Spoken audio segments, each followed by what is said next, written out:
mon souffle. Bien-aimés, chers frères et sœurs en Christ, chers amis, bonjour. Bienvenue à cette autre édition de l'Instant biblique, programme de l'Église protestante unie de la Somme. Je suis Patrice, le pasteur, et je voulais partager avec vous ma lecture de Matthieu 11, les versets 1 à 6.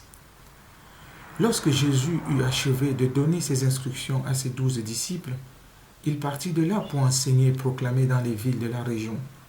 Jean le Baptiste, dans sa prison, entendit parler des œuvres du Christ. Il envoya ses disciples demander à Jésus, « Es-tu celui qui doit venir ou devons-nous en attendre un autre ?» Jésus leur répondit, « Allez raconter à Jean ce que vous entendez et voyez. Les aveugles recouvrent la vue, les boiteux marchent, les lépreux sont purifiés de leur lèpre, les sourds entendent, les morts ressuscitent et la bonne nouvelle est annoncée aux pauvres. Heureux celui qui n'abandonnera pas la foi à cause de moi. » Chers amis, ce passage de l'Évangile m'a toujours interpellé et je sais qu'il y a beaucoup de personnes parmi nous qui sont dans la même situation. Comment quelqu'un comme Jean-Baptiste, qui a été précurseur de Jésus, arrive-t-il à se poser cette question ? Es-tu celui qui doit venir ou devons-nous en attendre un autre ? Le contexte, vous le connaissez. Jean-Baptiste avait annoncé la venue du Messie. Il avait aussi dénoncé une pratique d'adultère de Hérode avec Hérodiade, la femme de son frère. Et cela lui a valu d'être jeté en prison. Certainement, il s'attendait à ce que Jésus fasse quelque chose pour lui, parce que Jésus est venu libérer les captifs, il est venu rendre libre tous ceux qui étaient détenus injustement. Et là, Jean-Baptiste se retrouve en prison, injustement. Il attend. Il ne se passe rien. Jésus ne fait aucun cas de lui. Et cela peut l'inquiéter. Ça peut aussi être notre situation. Nous sommes chrétiens, très engagés dans l'Église, très engagés dans beaucoup d'œuvres, très pieux, des hommes et des femmes de prière, de combat. Mais il y a des choses dans notre vie qui restent toujours sans réponse, des prières qui ne sont pas exaucées autour de nous, concernant nous-mêmes, concernant nos enfants, nos proches. Et nous nous posons la question, mais que se passe-t-il, Jésus ? Es-tu vraiment celui que nous avons annoncé, celui que nous avons prêché et beaucoup de gens ont entendu parler et se sont convertis par notre ministère, ou alors devons-nous en attendre un autre? Chers amis, je sais que ces questions sont légitimes, mais une chose est sûre, Dieu partage les situations par lesquelles nous passons. Jésus a répondu à Jean-Baptiste en lui donnant les indices qui montrent que lui, Jésus, est véritablement celui qui doit venir. Les indices, c'est que les boiteux marchent, les lépreux sont guéris de leur lèpre, les malades sont guéris, les morts ressuscitent même, et la bonne nouvelle est annoncée. Alors, si ces signes correspondent aux signes messianiques, je suis donc celui qui devait venir. Rassure-toi, aie confiance, dit Jésus à Jean-Baptiste.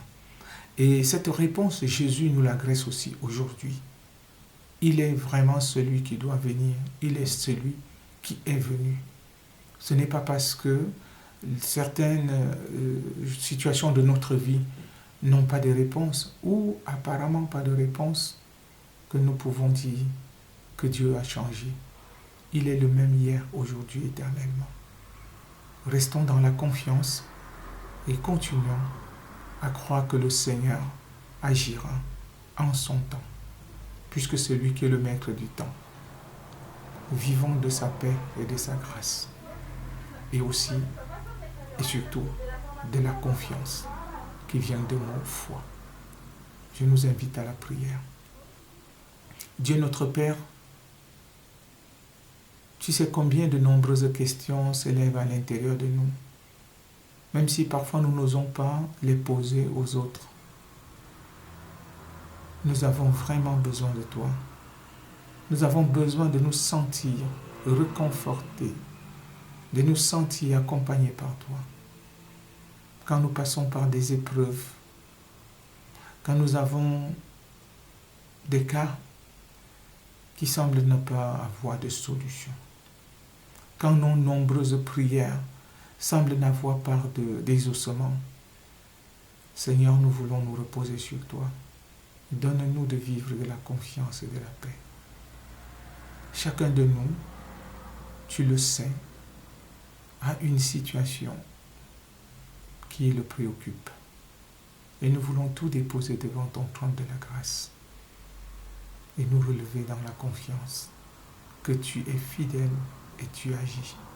Merci au nom de Jésus, par qui nous te prions. Amen. Frères et sœurs, merci pour votre fidélité. Merci pour tout ce que vous apportez comme encouragement et comme critique pour nous permettre de faire mieux.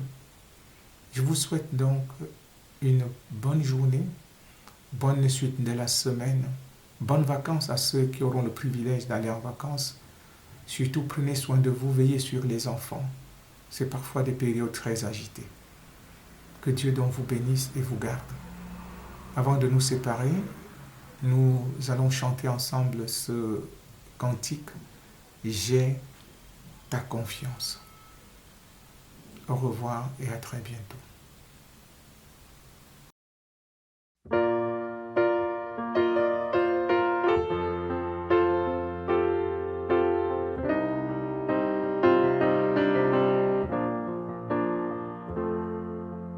Bien sûr que nos pas sont imparfaits.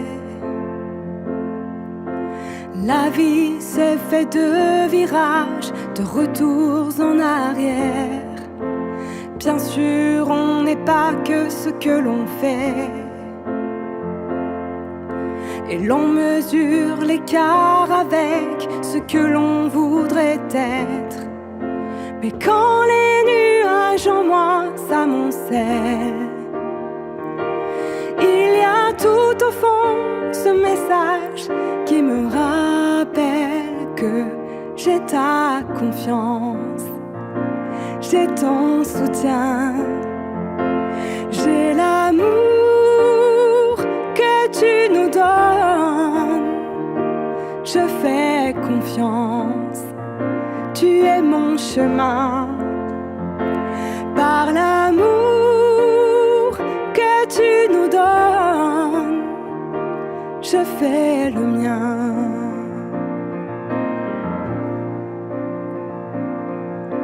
Bien sûr, parfois les soucis m'enchaînent. Que la vie puisse être dure et de nature humaine. Bien sûr que nos failles existent encore. Les blessures ne disparaissent pas comme par un coup du sort. Mais quand les nuages en moi s'amoncellent, il y a tout au fond ton message qui me rappelle que j'ai ta confiance. J'ai ton soutien, j'ai l'amour que tu nous donnes. Je fais confiance, tu es mon chemin. Par l'amour que tu nous donnes, j'ai ta confiance, j'ai ton soutien.